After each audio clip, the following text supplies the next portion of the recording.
Human beings are lazy, selfish, and easily distracted. Well, they go, oh, that's a great idea. We tried it last year. That's a great idea. It won't work here. And what you see up and down this country in boardrooms, even senior with very smart people, they are saying those things all the time, particularly when it's not their idea. Faris is the emotional intelligence expert, transforming businesses to be smart, understands people, and stay focused to succeed. He sharpens leaderships, aligns teams, and unlocks potential. I am, as my Palestinian cousins call me, a plastic Palestinian who has a terrible British accent. We're exposed to far more cultures nowadays, right? But in some ways we're more polarized, right? This is the first time that I've personally experienced open hostility for being who I am, right? For being Palestinian. My parents came to the UK in the early 1970s. They were displaced by the 1967 war that happened in Palestine. That's where grandparents, aunts, uncles, family members were. When is an immigrant not an immigrant, right? I still find it hard, even though I'm second generation, to truly go all in and say, yeah, I'm English. London made me realize that I do not need to fit in, but celebrate my diversity and stand out. He pointed at me, he's the only brown man sitting in this room. I interact with a lot of founders. Articulation of your message is probably the single most important thing you need to do in the early years. I was at the bar with this founder and he said, so what is it you do? And I explained. And he said, so why are you here? I'm doing founders a different way. I'm not here to make you a better person. I'm here to... Faris, talk me through your journey, the whole immigrant journey. Obviously, you're not technically an immigrant. You are a child of an immigrant. You've been born and raised in London. I'm born and raised in London. Yes, yeah. But walk me through the immigrant journey from a family perspective. From a family perspective, and I'm technically not a child as much as I often think I am Peter Pan. I think this is a beautiful philosophical question. When is an immigrant not an immigrant, right? I think the family history is your history, and as one guy said to me, so my family's roots are Palestinian, and one guy said, if all Palestinians, spoke with a crisp British accent, maybe we'd love them more. And I was like, well, that's kind of racist, but it's like, don't be fooled by the accent, right? So what is the story? My parents came to the UK in the early 1970s. They were displaced by the 1967 war that happened in Palestine at the time, and they were both happened to be in Beirut at the American University of Beirut. And it was just logistically impossible for them to go back to Palestine, which was their original plan. So my dad came over in the early 70s to do a PhD. He got an offer for a PhD here in London. It was only meant to be, let's do the PhD, and then by that time we can go back to Palestine. He came on his own initially, but as it became clear that wasn't going to happen as he got towards the end of his PhD, he flew over his then girlfriend, my mother, and married her within a couple of days so she could stay in the country. And but still, it was the intention was, are we staying here? No, we aim to go back. But kids started to appear. I was one of them, one of four. And initially we were raised speaking Arabic, hanging out with other Palestinians, other Arabs, talking Arabic, eating Arabic food, until it became a bit more evident, maybe we're not going back. But we would go back to Palestine every year, right? Because that's where grandparents, aunts, uncles, family members were. And, they wanted us to know our roots. And that's been the pattern ever since. We go back every year. I see my friends and family. I've lived out there, working out there. But I am, as my Palestinian cousins call me, a plastic Palestinian who has a terrible British accent, right? They see it in the reverse. But all that ethos and culture, and I'm proud to be Palestinian. And when people ask me, are you British? I say, I'm actually a Londoner of Palestinian origin. I still find it hard, even though I'm second generation, to truly go all in and say, yeah, I'm English. And I know that sometimes causes me problems, but that's how I feel. I can obviously relate to that as well. So I grew up in Dubai, originally Indian. People also call me pretend Indian. Okay, maybe not plastic Indian. So we used to go back to India when I was growing up every single year. So every holiday, summer holidays, we're in India. Yeah. And then as I started growing up, that just kind of stopped, because then I didn't go with the family on holidays. I just started going around different parts of the world with my friends. So yeah, I think definitely grew up with the whole Indian culture, Indian food, language. Obviously, I speak Hindi as well. But somehow, at least in my experience, I somehow started disconnecting from the culture as I kept on growing older. And I think it was because I wanted to somehow embed myself in the whole Arabic culture. I grew up in Dubai, so I wanted to be a part of that culture and that system more than my own for whatever reason. So I'm just trying to understand from your perspective, how was it growing up in the UK, in London? Were you growing up, you thought, or your family thought they would one day maybe go back? So it was just, contained within maybe your little bubble. Did you feel like an outsider within the country because you were mostly with your group of people? Or Yeah. Well, to a degree, yeah, right? And I'm the youngest of four, right? So I probably was the most assimilated and the most comfortable. But certainly because of the decisions my parents made and their sort of anticipation of what the future would be like, they kept it very insular. My uncle lived just down the road. So they were the main kids that we hung out with, right? We only ate Arabic food, I'm sure my sister won't mind me sharing a story. There was a day her teacher called and said, look, your daughter is very young, has her lunch every day under the table, because she's so embarrassed that her sandwiches are different to the other sandwiches, right? And my sister was like, we've got hummus and falafel. Everyone else has cheese sandwiches, right? It turns out, fast forward 20 years, everyone wants falafel, right? It's a healthy food, right? But in the 80s, right, it was, kids don't want to be different, right? So all these things, but as being the youngest, I probably had the least of that. But it was still a thing. I think it's not a coincidence that my two best friends growing up were also children of immigrants. First children, I think we found a natural ease hanging out with each other, going around each other's house going, oh, isn't it funny how our parents do this? And this could, it didn't matter that my best friend was from Ghana, my other friend was from Sweden. The parents always stuck out like a sore thumb, and you could go, isn't that funny? And I think, I've sort of reflected on this a lot. I think a lot of the skills that I learned about people come from those early days, trying to assimilate two cultures, trying to have a foot in both camps, trying to work out how can I fit in. And yeah, it may have been embarrassing and it may have been awkward and we may have been bullied a little bit or, but you come out with such a good set of skills, right? I've got a mantra that I actually use with my clients that we got from our dad, which is, he'd say to us as kids, stop being so British, right? All right? It's like, we're Arabs, we don't queue, all right? Just go to the front of the queue of the cinema. They'll send us back, right? He's like, we're Arabs, we don't take the first price. So, go and haggle with the guy at McDonald's, right? But I tongue-in-cheek say that to clients sometimes when they're being too British, right? They're not having the conversations they need to have, in the boardrooms.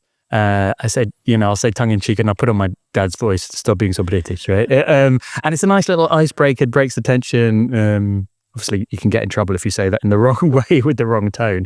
But yeah, I think that was my experience growing up. Yeah, I think it's really powerful also to be able to learn from different cultures, from different backgrounds, religions, and I think it just shapes you as an individual. And the early years of our lives, as a child, that is one of the most fundamental years, obviously. And if you're able to get that kind of exposure, I think that just changes everything. In my personal opinion, I think, again, for me growing up in Dubai is also a melting pot similar to London. That exposure really sets you up for success in all the different aspects, not just work, but I think just generally. How do you deal with people? How do you relatively not judge a book by its cover for as much as you can? I mean, it just gives you a different perspective, I think, rather than you being just in your bubble. So I think that is really powerful.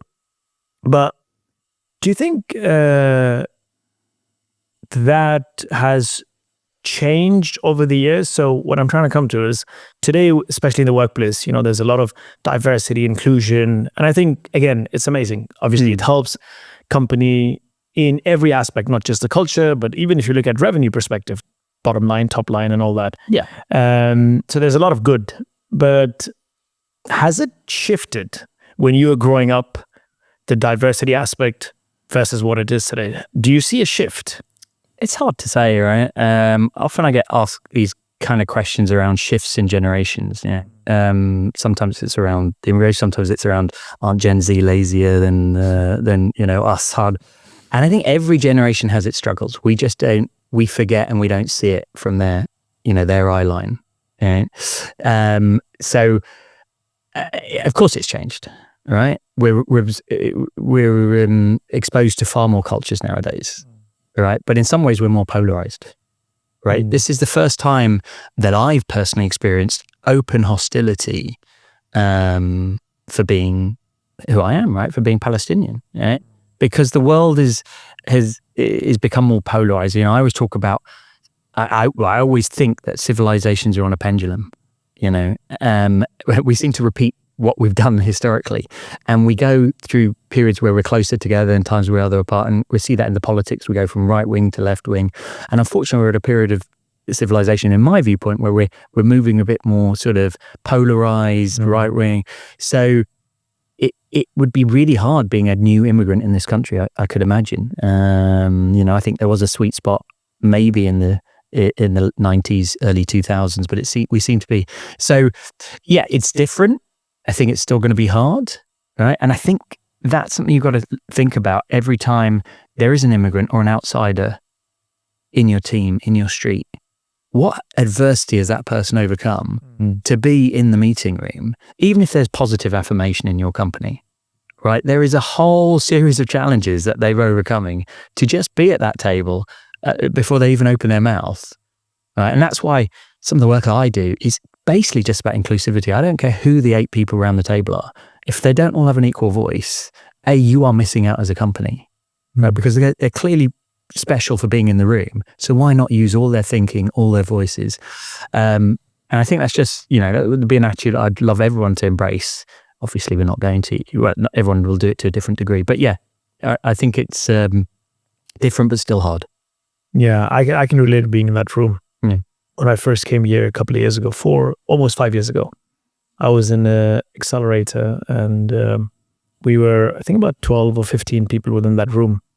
And that room, ironically, was about diversity and inclusion. It was like a HR workshop. And it's interesting because I didn't know people and how people reacted and, the laws of the land. But it was interesting and also refreshing because we were talking about diversity and inclusion and something around the lines of how important it is for the workplace, and we should be doing more, and this is what we should be doing, and all that. Anyway, so one hand raises up, and it was a white man who challenges the speaker and says, "Okay, we're talking about diversity and inclusion, but look around this room. There are 13 or 14 of us at that time. I can't recall. But he's like, look around the room. You're the only woman." And he pointed at me. He's the only brown man sitting in this room. So we should be doing more. There's more talk and less action. Yeah, things like that. And for me, first I was confused. I was like, what the hell? Like, really? No, confused from it was a positive confusion. Yeah. I was like, oh shit, people actually give a shit. That was one. But the second, also kind of somehow it reminded me, oh shit, everyone speaks with a British accent because you spoke about your accent. So I'm like, the first 2 years, legit, I had a problem with my accent. Yeah. I was like, oh my God, shit, I need to sound more British if I need people here to take me seriously. They're not going to be doing business with me. They won't trust me enough. Yeah. I also had a problem with my name in terms of my pronunciation of the name. So I'm like, oh shit, should I change my name to maybe Ash or Sam or whatever? Yeah. So that it's easier for them, for people here to accept me. So yeah, I can relate. I can relate to being that outsider. However, my personal experience since I've also come here has been really good. Yeah. London especially, I think London is magic. People here are just, it's amazing how accepted I've felt since I've come here. And I think one of those things as well, I was really trying to fit in, but then soon enough, London made me realize that I do not need to fit in, but, celebrate my diversity and stand out. Yeah. And that mindset shift has really worked in my favor ever since. That has been my experience. Yeah, and it's a really interesting one. Like, how much should you anglicize, right? If you're coming, and I talked to, I've had long, in-depth conversations with a friend of mine around the name, right? Do you anglicize your name? Do you either substitute it for something?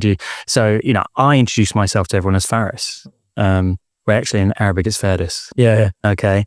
And my mother in particular, it really irritates her. If I used to have my voicemail say, "Hi, you're through to Faris," and she'd be like, "Who is this? What's happened to my son?" Yeah. All right. So I went through a period of trying to change it back to Faris. And all my English mates who'd grown up with me were like, what? Why are you trying to rebrand yourself? You're not Coke, right?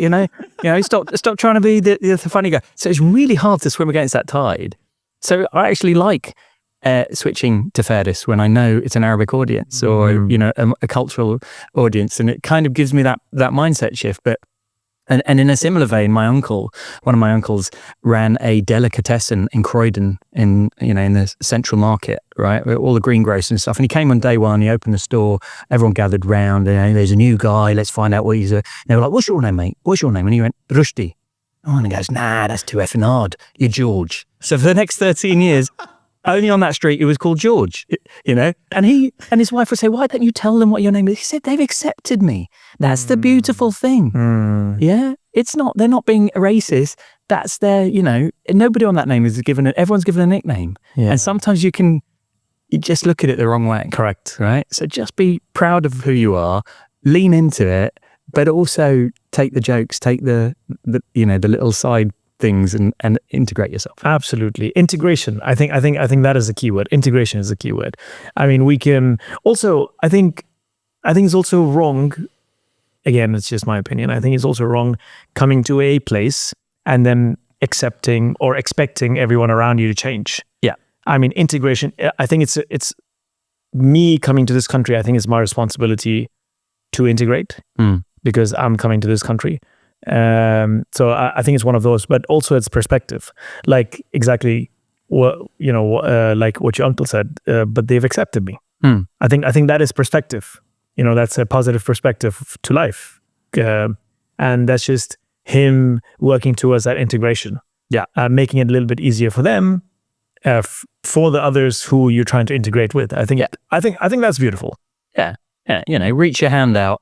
If you think back to the riots earlier this summer, some of the most endearing images was of that imam in the mosque handing out food to the guys who are rioting outside. Yeah. If you are it's really hard, but if you are in the minority, reach your hand out, right? Even if it feels like nobody's reaching a hand back, because it's those small touches sometimes that will, and that's, going back to the kind of work that I do, which is around emotional intelligence, getting teams working better together, getting leaders. I tell every leader is for you to constantly be putting your hand out, because it's hard as a junior, as a minority, to keep knocking and saying, and again, if everyone just reaches out a hand, makes it a little bit easier, and that's, it makes it a better place, right? And I think that's what London's great at. Yeah, no, absolutely.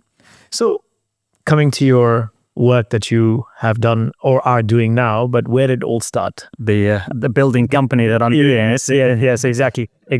Where did it all start? So I've been building my company for just over 5 years now. So I was previously in a consulting firm. So I was a partner in a consulting firm. So technically didn't need to leave and start my own business, but there was this itch that I needed to scratch, and that led me to start my own business, which was around. Previously, I'd been doing strategy consulting. I had been a big brain for hire and led teams to solve complex problems, but became fascinated by the fact that if you solve another person's problem, and I'm talking like company level, 9 times out of 10, they don't do anything with it, right? If you give them a solution, ready, go on, just do this. This is your strategy. Do this for the next 3 years. You'll be successful. You're like, why are they not doing it?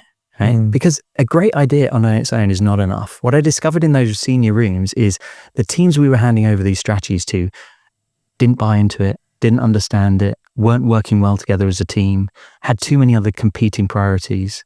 And unless you took that into account or helped them with that, you could literally hand over the greatest idea in the world and they still would do nothing with it.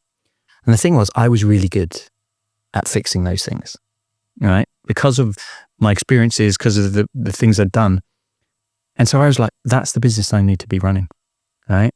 As much as I love doing all the analysis and telling someone what the perfect answer is, I need to help them work better together around their thinking and around decision making. So that's the business I set up. That's what we do as a team. We go into companies, we either get in the middle of teams, we get more out of the team than, no disrespect to the leaders. We always say, we'll get more out of this team than you can, but that's our job. Or we'll train you, Mr. Leader, to get more out of your team, to be more effective. It's been 5 years. We've got a nice team. We've got a great client list, and the future's exciting.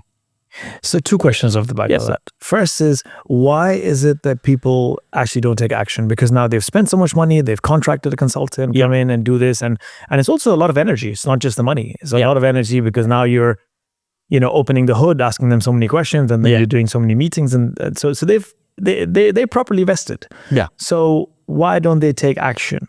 This is the first question. Okay. The second question is, what are you doing differently for things to change? Okay. All right. Well, let's take the first question. Why do human beings? Human beings are great. And I say a lot of things about human beings that prickle them. I have a saying that human beings are lazy, selfish, and easily distracted. Okay. They can't help it. We're just wired that way, right? But I often tell the story of pretty much my first project in consulting. One of the senior guys I was working with, one of the partners, gave me a slide that I still use today, which says the 28 ways people say no without saying no. Okay? Well, they go, oh, that's a great idea. We tried it last year. That's a great idea. It won't work here. That's a great idea. And what you see up and down this country in boardrooms, even senior with very smart people, they are saying those things all the time, particularly when it's not their idea. It's that selfish aspect, right? So when you pay a company, even if you pay a company, and I worked in the world of McKinsey and stuff, you're paying millions of pounds. It's still not your idea. So part of you, deep down your core goes, I'm going to attack this. My first instinct is, this is not my idea. I don't have any ownership of this initially. Even if I paid money, the company's paid money, it's not my idea. And so what you find when we were doing those presentations, people would start to say some of these 28 things. They'd say it very politely. And sometimes they'd say it from a genuine place, like they believed it. Oh, no, we've tried this won't. Okay. So what you'd find is they're already on day one putting up barriers, and so they're just beginning to distance themselves. So no wonder when you return 3 months later and you say, have you done that strategy? They'll be like, we've done bits of it. Right? So I often tell leaders, it's a simple technique, that something I learned from Apple. In the original Apple stores, right, the iStores, they would intentionally leave all the iPads 5 degrees askew. All right? Because you're looking at me like, why would they do that? Well, what would you do if you walked into a store and you saw an iPad on the walls 5 degrees askew? It's interesting because I'd go and fix it. You go and fix it. That's what most people did. And what happened is when somebody touched an iPad, obviously it turns on, they start playing. Well, as soon as they touched it, they were 4 times as likely to buy it. Wow. Because they'd had contact, they'd had ownership, they'd had engagement, right? And I tell leaders, leave your strategy 5% unfinished. Give it to your employees, let them touch it, let them feel like they contributed. Then when you present the final strategy, they go, I helped build that. It's my strategy. I'm gonna, right? It's little things about engagement, right? That we go in and start applying while we're building the strategy. Right. And equally, the other side of what do we do differently? My first career, was as a school teacher. And I was constantly taught how to engage children who are very resistant, right? By simplifying, gamifying, right? Turning everything back to them, right? Don't talk at them, have them talk at you. So whenever I'm in a room facilitating even senior people, I'm constantly applying these same techniques. Not letting one person dominate the conversation. I'm engaging everyone. I'm turning everything into a game. So that you're getting people more involved. I'm changing processes as we go along. So that any group of individuals I will get more out of. And that's what my team do. And we've codified how we do it. But it means the meetings are very different. In fact, we'll tear them up, right? To get more out of the same 8 people and have them actually talking, not sitting, being passive aggressive and not saying what they really think. If we spot a behavior in a room, we're not coaches. We're not going to say, hey, you should be respecting there. We're just going to change how you interact so that we actually do, And I'll give you a great example. A classic thing you'll see in every team meeting is extroverts dominate. Yeah. Yeah? Correct. Okay, correct, right? Does not mean the extroverts have the best ideas. But they are often confused. Or it might be the boss is the one who does all the talking. So all the ideas on the whiteboard end up being the boss's. So what we nowadays do with pretty much every team is we say, you're not allowed to shout out. Okay? We will know what topic we're going to discuss 2 days in advance. So 2 days in advance, you're all going to send your views on this topic to me. I'm going to collate them into a short paper. I'm going to take your names off it, crucially. I'm going to circulate that paper. And for the first 10 minutes, you all have to read. And then you have to say which view you think is the most compelling. I did this time and time again, and it never changed. Once I did it with a team, there was one member. She was the only female member in the team of 10 people. They never asked her views. But every week we do it, it was her view. They go, that's amazing.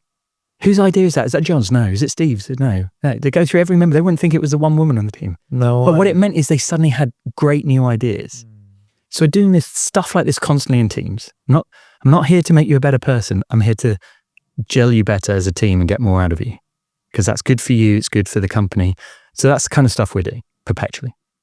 I love that. And this couldn't be, you and I couldn't have spoken in a better time. Okay. And I'll tell you why. Tell me more. Because I was speaking to my team just 2 days ago, and obviously the year is coming to an end. Yeah. And we're all meeting, we have a board meeting on the 24th or 25th of Jan, 24th.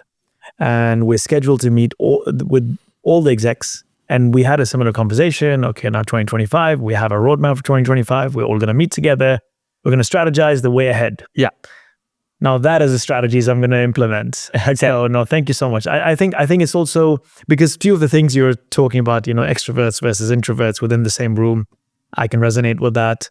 When you also spoke about the whiteboard most of it has the boss's ideas. That is mostly me. But yeah, I think understanding different nuances are super important. And I think that's one of the reasons I started this pod as well. How can I learn? Yeah. From different people who do different, things in life. And I think that is, thank you for sharing that. That's really amazing. And I think for sure we're going to be implementing that. I will give you feedback actually. Okay. Give me feedback. After a Jan session. Yeah. So where do you see the biggest wins? Okay, leadership. You spoke about leadership. Yeah. The vested leadership is important, right? Yeah. But where else do you see your model would work if, let's say, leadership has now somehow brought you in? Yeah. Again, maybe it's a tick box exercise. I see that a lot of the times. A lot of the things sometimes are done as a tick box versus actual intent. So I don't know how you feel within your line of business, but where do you see is the biggest win? What's that magic? Like, okay, now if we follow this process, okay, the probability of things working is so much higher. Yeah. So, I'm a consultant, I'm a strategy guy. I always start with what's the problem we're solving. Okay. And you and I were talking before this, before we started recording about you're pivoting your business. To move more into a certain space because well-being is seen. I clocked that very early on, right? I always said, I'm basically selling emotional intelligence. But here's the thing, no leader will pay for emotional intelligence. And they don't see an ROI. So I stopped talking about emotional intelligence. I'll say to the leader, what's your problem? All right? And if you create an area of trust around you, they'll share, we're not hitting our sales target. The customer satisfaction scores are off. Our lead times are too long. We're spending too much on property, whatever, right? Okay. And I'll say to them, I'll get that down. I'll move the metric on that. Just so happens I'm going to do it through emotional intelligence. But don't you worry about that. And I say to them even more, because I've been doing it long enough. If I don't move the dial on it, don't pay us. All right? Because I'm so confident, give me a group of people that will do it. But it flows throughout the company. And I can give you loads of examples. Because human beings are great, but I've said that we've got some flaws. And we all lose a bit of sharpness. Right, and we all unintentionally, and I'm a firm believer in a law called Hanlon's razor. Don't attribute to malice what can be explained by incompetence. Right, people aren't bad people; they just do things by accident. Right, so let me give you another example. I was talking to a senior guy in a consumer goods company. He was a friend. We were just having a coffee, and he said, "We got this big warehousing problem. Right, We're spending tens of millions. Every year we're spending more. We just seem to be producing too much stock. And I said, oh, well, what have you done about it? And he said, we thought it was a forecast model. So we brought in a consulting firm. We spent millions of pounds with them. We rebuilt the forecast model, didn't fix it. We then thought it was a process model. We brought in a second consulting firm, spent millions, didn't fix it. And I said, explain what happens. And I said, he explained the thing. And I said, you got a human problem. I can fix that. Give me 2 months. Because what I clocked is there was a crucial meeting once a month between two departments who didn't talk. And they were full of different personality types. And Department A would turn up and say, we think the number's A. Department B, more extrovert, would go, we think it's 10 times higher because our bonus is linked to it, right? And we're stronger characters than you, so we're going to push that number through. So every month, Department B was winning over Department A, overproducing because of the overconfidence in that conversation.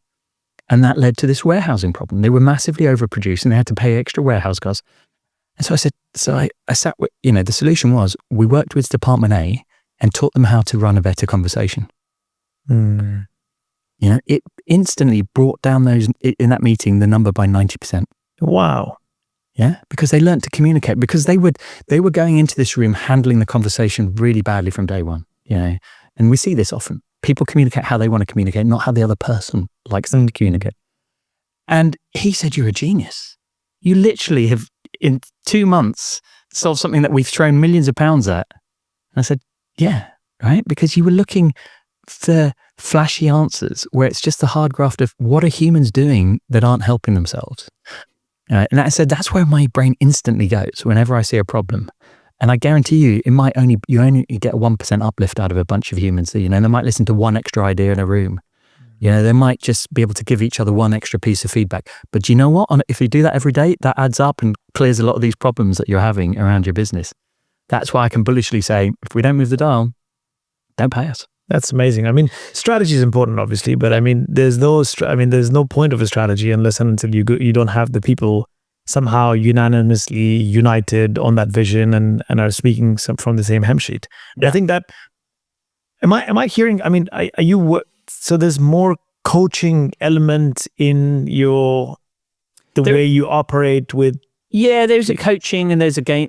Some of it we turn around, some of it we highlight. But yeah, there is a coaching and a training element. Yeah, because emotional intelligence. So there's a strategy, like a high level business strategy. Yeah. But then if you're working on a human level, whole. Of course, right? Like I said, half our business is training, right? And so I'm going to give everyone the secret to how they can be more effective, or one of the secrets, right? Is flex. Yeah, you need to learn how to flex your style. Okay, I was taught this very early on by a boss, which is basically human beings can communicate fundamentally in one of 4 ways. Okay, most of us only choose one of them, or we just get comfortable communicating in that one way. And it might be I'm a very technical person, so I love communicating very in logic. I'll give you lots of facts. Whereas person B loves visions, big pictures. And I'll always tell you a story. I'll always paint a picture. What happens when those two people meet? They're like talking different languages. Yeah, they're the two immigrants who don't understand each other. Yeah, right. And what my old boss taught me is, if you want to be successful, flex to what the other person needs. But you can only do that if you've been practicing the other 3 styles. So when you say, do I coach? Often I go in. So with that team A, we spent 2 months role-playing that conversation over and over with actors and getting them to change their style of how they ran that meeting. It was like, don't do it in your natural style, which is very data-led, very technical, because the people you're talking to find that boring, find loopholes, attack. It's better like Donald Trump. Don't go to him with facts. Yeah, he'll say they're fake news, right? So you've got to talk to him in his language and make him think. So that's the kind of coaching we do. We just run through it. We build up their muscle. I say we're like a PT, because these muscles are super weak in you right now. But give us 2 months, you'll come out and you can handle any of those conversations. But because the real skill is reading a room and then flexing, right? And the best, most effective people out there are probably flexing 3 or 4 times in a conversation and you don't even realize it. There you go. If everyone can do that, be more effective. Yeah, that's amazing. I mean, it also comes back to, your initial, the initial conversation we had, you being an immigrant and trying to integrate. And I think maybe there's a similarity here as well. Okay, this is not from an immigrant perspective, but everybody has a different language. I mean, we know there's different love languages. So, Yes. you know, this is kind of similar, same, but different from that perspective. Yeah. Yeah. So where do you, you know, another thing I would think is corporates are really mindful, businesses are really mindful of, you know, spending money and return on investment and so on. So, you know, a company brings someone like you in, invests money and time, but then you're doing all this work for the individuals who might, you know, you're working on them. It takes a little bit of time until you change people's perspective. I mean, there's a lot of work. You spoke about perhaps even sometimes bringing in actors and, you know, role playing and so on. So doing all that, and then do companies sometimes feel, I'm not going to be, you know, spending all that time and money and effort, and then this person's going to leave me. So what's the point? You know, They do. Do you have those conversations sometimes? We do have those conversations. It's why we don't tend to work with individuals. We work with teams because it's very rare for a whole team to depart. But also, the hardest bit is getting into a company, right? You know, they don't. You have to almost win their hearts and minds that this is actually a beneficial thing because they've never seen it or they don't. Or a classic conversation is, "Oh, that sounds great. Can you come in for an hour?" And I'm like, I was like, I can't change anything. I can entertain for an hour. That's what I was thinking. Yeah. Everyone wants this. Everyone wants the shortcut, right? But I'm like, all I'm asking for is a couple of months, and it's not day to day, right? It might be a meeting a week or a meeting every 2 weeks, and we try and do it around stuff the team are already working on. So we don't create a new project. It's actually, you know, we'll just come into your regular team meetings, you know, and we'll start optimizing those. Right? Start challenging the behaviors there. Right, so you don't need to invent new meetings. You've got more than enough in your diary. So we try and overlay without additional work. But it does take 2-3 months, you know, with a team is what we generally say if you want to make those changes. Yeah, I mean, you know, it's like anything in life, right? So, I mean, you can't expect to get 6-pack abs just by eating salad for a day. Yes. You know, I mean, mental health is the same thing. I mean, we're obviously in the mental health space, and we had sometimes we've had similar issues where, oh my God, like, I mean, this is just taking so much time. Yeah, of course it's taking time. I mean, you can't, and also it really depends on what you want. I mean, what is the real outcome? I mean, what's the bigger picture? So for us, I mean, when you look at, you know, physical health, I think people really emphasize so much on physical health and then let everything else just slide in terms of emotional intelligence or mental health and so on. So physical health is slightly different because, you know, we can see it, everything can be seen, and it's easy to articulate the return on investment. Yeah. However, when it comes to the work you do, it's going to take a few months. Okay, how do I actually see it on pen and paper? I think that's a little bit harder to articulate. Same thing with mental health. But I think it's one of those where really, what is objective? Yeah. What do you really want from this exercise? Yeah. And it's going to take time. You know, like the salad analogy. Yeah. I mean, nothing's going to change. Nothing. Fundamental change don't happen in that 1 hour session that you're going to do, or a 1 hour therapy session, or a 1 hour PT session in the gym as well. All it's doing is helping you start the second hour. Correct. And Yeah, good point. Yeah. It's the old Michael Jordan. I take thousands of shots so that when I have to take the one shot, I'll be, you know, really good, right? So yeah, nobody will ever see those slow miles, those hard things, but you got to do them at some point. Yeah, you know. So you've been on this for 5 years. What's the next 5 years looking like? Yeah, it's a great question. So my brain kind of works in 5-year cycles. So we had the 5-year celebration. We had the big party. Congratulations. Thank you. Yeah, you've got to celebrate this milestone. Yeah. Right? Here's what if you're thinking like me, so my brain is, I advertised it on social media. I was like, we're having a 5-year party, come down. And yet I got some randomers who just saw it on social media who joined. But Julie, you know, I welcomed them in. I said, oh, come on. But I said, how have we ever met? No, we haven't. I just saw it on LinkedIn. I saw it on Instagram. I'm like, okay, come on in. All right, there's free food and drink. Help yourself. Because, you know, that's amazing. At least they're bought into the company, right? They've heard of it. So we celebrated. But, you know, I have a coach myself, right? And I advocate everybody, you know, building a business, not building a business, have a coach or someone in your life who helps you think through your thoughts. And I said to her, because she had helped me at the start of the journey, right? She'd been my coach. She helped me leave my old job and start this company. I said, I'm going to be honest with you, Dina. I started this business as a lifestyle business. I was bored and I wanted to test myself and I wanted to have fun. And fun is the one metric I've measured for 5 years every Friday with me and the team. And I said, and I just unfortunately built a business behind it. Yeah, it's turned out to be a success. Now I've got a team. Now I've got so I actually think I should take it seriously, right? So I think the next 5 years is building it intentionally as opposed by accident. Nice. And what I mean by that is grow out the team, me do less of the work, and me actually invest in building the culture of the team, the brand. That's both good for me, it's a new challenge, but it also decentralizes it from just being the Faris show with 6 helpers to being it's Sheer Ghetto, it's the company. And I'm quite excited about that. That's a new challenge, it's completely different. It's going to require new things, new experiences. But yeah, you fast forward 5 years, we will have a team of, this is my vision, of about 30. We'll have an office, we'll be operating more consistently on a global basis. And it should be a good place to be. Amazing. Do you think you've had the success maybe because you did not really focusing on building a business and it was not intentional? Do you think maybe rephrase the question. Do you think if it was intentional, you would have the 30 people today? Possibly. Okay. Would I enjoyed it the 5 years as much? Probably not. No. Again, we talk a lot about focus in our business. We have 3 pillars we help clients with: IQ, the quality of their idea; EQ, their ability to sell the idea or get others on board with the idea; and FQ, their ability to be focused around their idea. And if FQ is your priority, you will achieve. I've seen it time and time again. But it means the other 2 will suffer. So you might have 30 people, but they might not be the highest quality people. That's the IQ suffering. Or they might be 30 people, but it's not a good fit, right? They're just 30 people because you really need the numbers, right? So I've always, for this first 5 years, over-indexed on the EQ. I want to have fun. I want everyone around me to have fun in my team. I want my clients to have fun because you know what I discovered? The more fun you have, the more money seems to roll in. Yeah, absolutely. So that's why it's the only metric. Yeah. I don't invest it. I don't have to report these things. But I report to the team the fun. We're this year I'm going to do the maths, but I think we'll come out at about an 8.2 out of 10 on average. Amazing. Across the year, right? We've never been below an 8, right? It's even this year's been tough, sort of as an.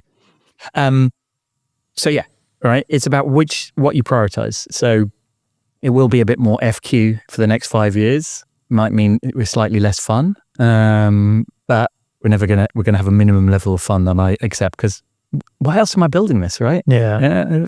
Yeah. Money's one thing, but this is what you do day in, day out, and that's what most people don't understand about founders. This is their life. This is something they've actively chosen to do, not that they have to do. So. It will include all their quirks and the things that they love, that they love about themselves, for good or for worse. And I'm guessing you wouldn't have it any other way. Fun versus focus. Yeah, hey, that's my mindset, right? Yeah, but I've met a lot of people who are very focused. No, of course. And I don't know about you. I interact with a lot of founders. I was at a Christmas party last week, and sorry if this is going out in summer. I was at a Christmas party a week before summer. You can edit that, Para. And I was at the bar with this founder, and he said, "So what is it you do?" And I explained, and he said, "So why are you here?" I said, "What are you talking about?" He goes, "You don't have a tech stack. You're not seeking investment. You don't have a big workforce. You can't call yourself a founder." And I went, "Whoa, buddy, you're just projecting your views of founder of what success looks like, right? I can tell from that one sentence what you're aiming for, and how you're pushing yourself." And by the way, how's it going? It's those dimensions. Like, I haven't received any investment. My tech stack is failing. Yeah. So I was like, I could see the stress because people reveal this thing. I said, I'm doing founders a different way.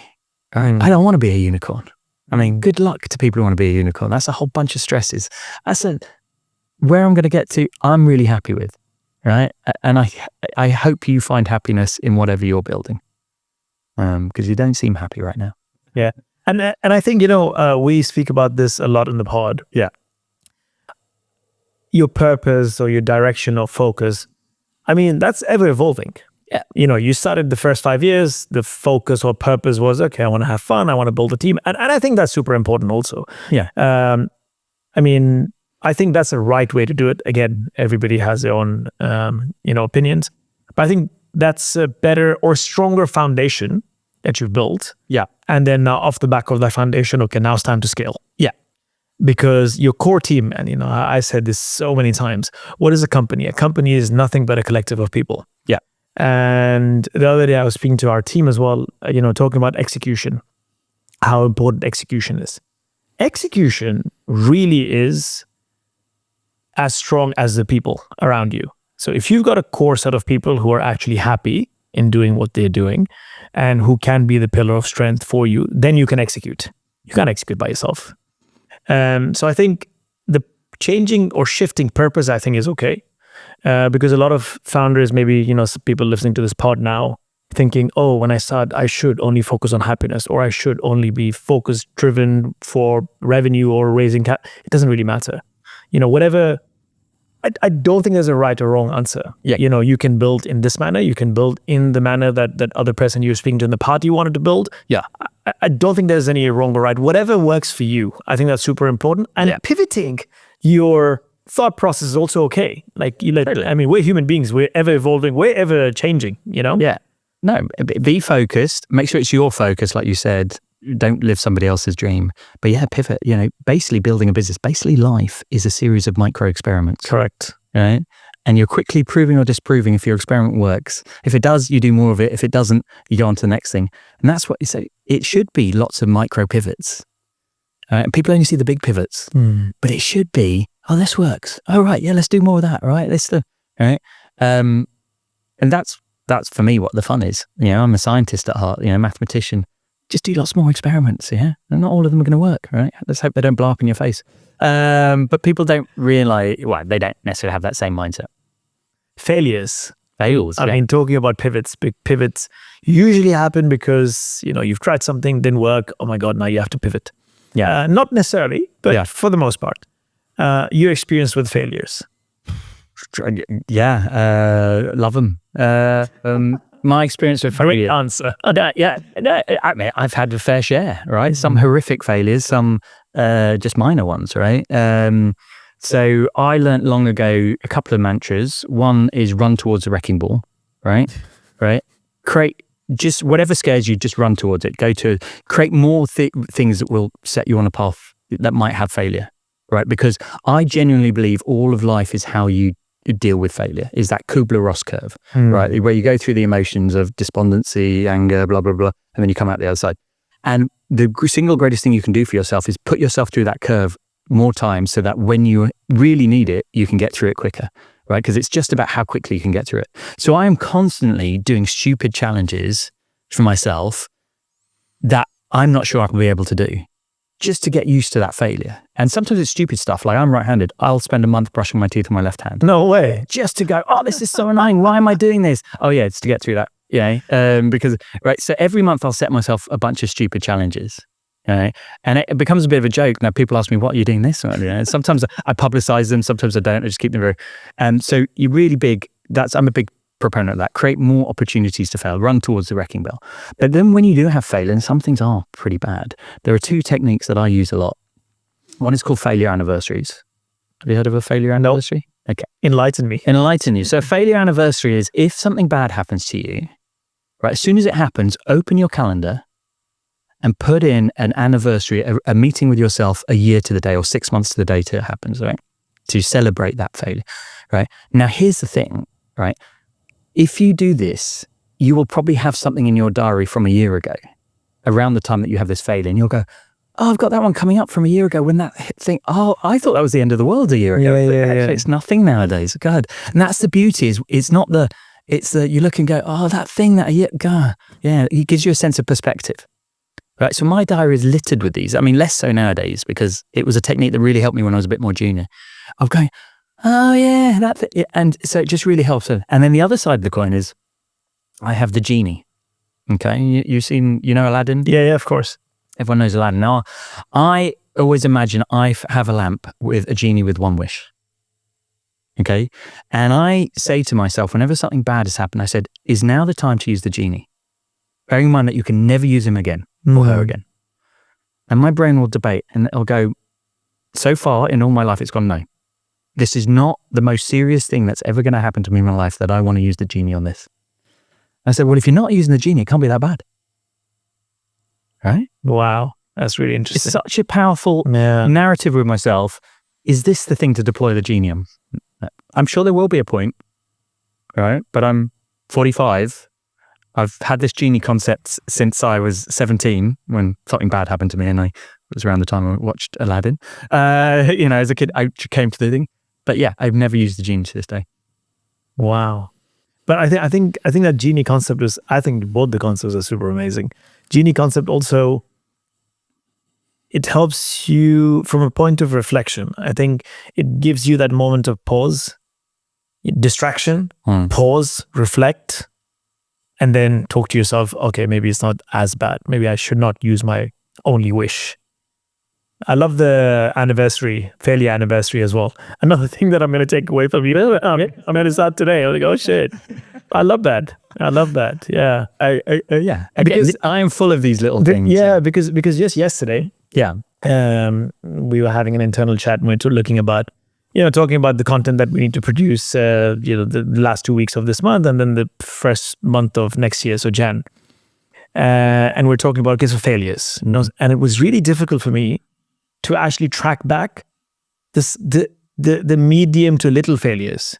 Like the huge disaster I remember, it was like, oh my God, like this part I thought I was going to die. Another part I thought I was going to die.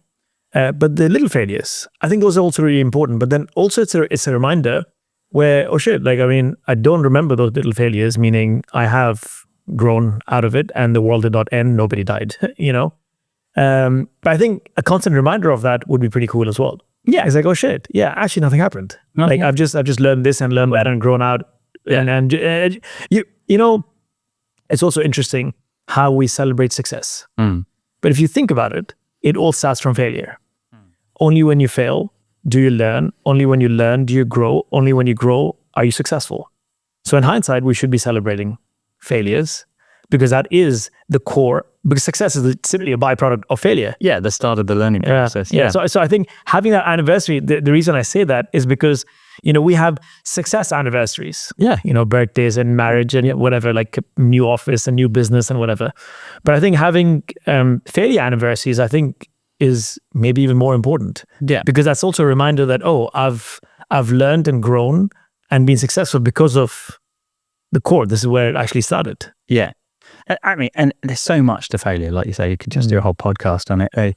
The two aspects I always say is, when are we judging, right? Often we are too close to it to judge. I say it's like being in a game of football, right? You're judging at half time because you're 1-0 down, right?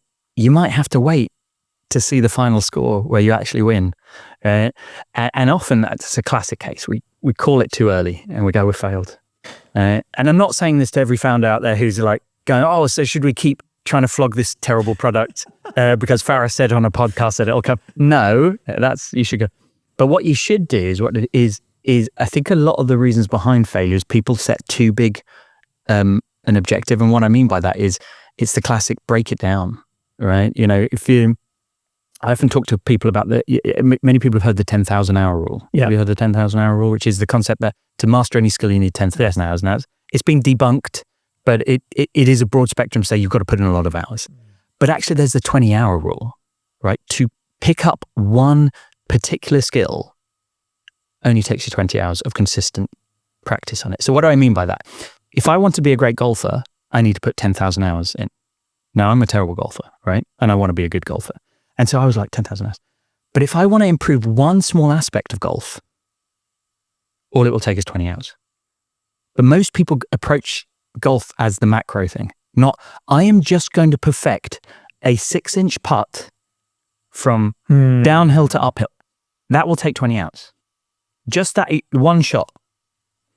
So break it down into just that.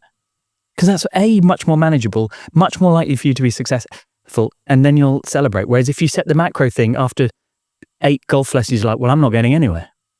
All right, so I'm going to give up. Right. And I see this time and time again, and I force people, I'm like, let's break this down. Let's break it down. This elephant is not going to eat itself. Just break it down into bites.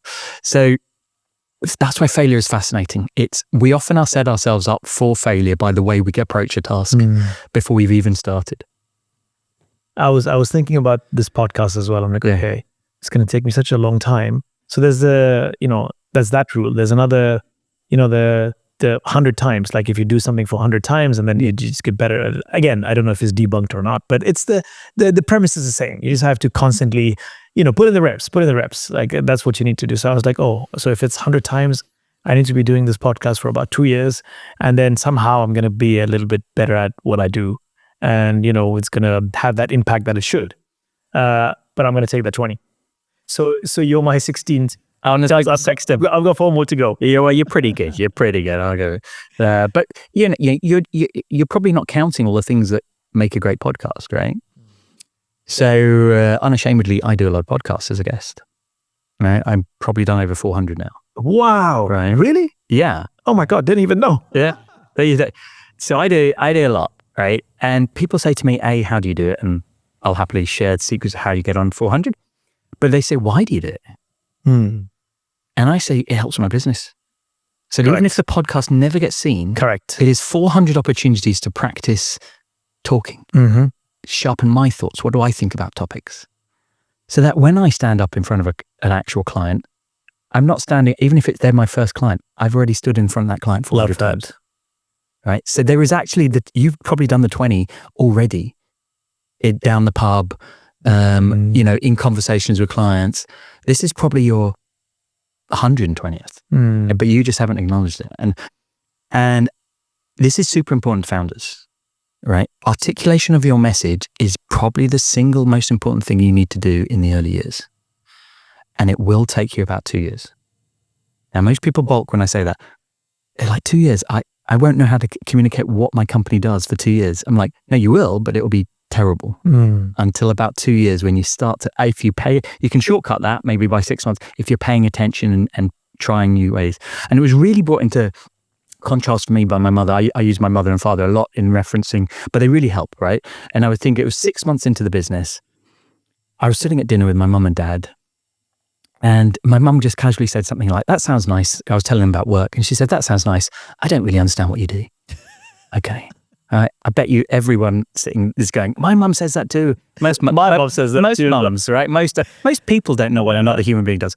I said, "Seriously, mum, for 6 months, I've had lunch with you every Sunday. I've told you what I do." And she goes, "Well, you think you've told me, but I don't understand it." I said, "Okay, I could either get annoyed," but I said, "Okay, this is feedback, mum." I said, "What I'm going to do is I'm going to, from now on, every day send you a video with me explaining what my business does. It must be no more than a minute until you say you get it. Okay, help me out." She said, "Okay, I don't know. You're my son. I think there's a video for a minute." How many videos do you think I had to send her? 10. 43. You're joking. And each day I'd explain it in a slightly different way. I'd use a different analogy. I'd be right? Until I found one that my mum said, "I get it." Right? My mum's into gardening, so it was all about gardening. I said, "Imagine I'm like a gardener. I do this and that." Right? So 43, and that was the most beautiful thing because it forced me to find 43 different ways to articulate my business. And I then put those 43 on YouTube, and my friends started finding them and voted them. And here's the thing, there wasn't one that won. For some people, they liked A. For some people, and that's why I say to a leader, it take you 2 years because you need at least 10 versions. It's that flex again. Right? A, you've got to simplify it, but then you need to have a different version because not everyone's going to get it and go, "What? You do health, you do mental health, you do, oh, you're a PT for the brain. Okay, you're right." Right. So yeah, you can accelerate it. Go find yourself a mother who doesn't understand. Send her 43 videos. You'll thank me later. Right? I love that. I love that. Faris, you've got huge aspirations. I think, things, you've definitely pivoted a lot in your life. Too many things you've done. You've, from your teacher to corporate and now, teaching corporates. And I think I really resonate with the whole coaching and emotional intelligence aspect. I think, the more I speak to you, the more, yes, of course, there's strategy, but I think it's the life lessons that you've learned along the way and how you're, portraying that or helping other people also understand that. So definitely you've come a long way and you have a big future ahead of you. But off the back of all this, what would you tell that Faris growing up, your younger self, today? I'll say Faris. All right, I'll speak to him in her. I'd say, Faris, don't be afraid to be yourself a bit sooner in life. I think it took me a good 20 years. I spent too much of my early years trying to please other people. Don't be afraid to be yourself. It will, because in the future, that was going to be your strength. Right? Having a foot in both camps, is going to be your super strength, your ability. So embrace that sooner. And I'll give him the advice that I give everyone. Ask one more question than you feel comfortable asking, and listen a little bit more than you feel comfortable listening, and you'll get there quicker. I love that. Thank you so much, Faris. Did I pronounce this correctly? Yes, you did. Thank you very much, Azim. For having me. For coming here today, and hopefully we'll reconnect. Inshallah, I think inshallah. And all the best for 2025 and the 5-year plan that you have. Thank you very much.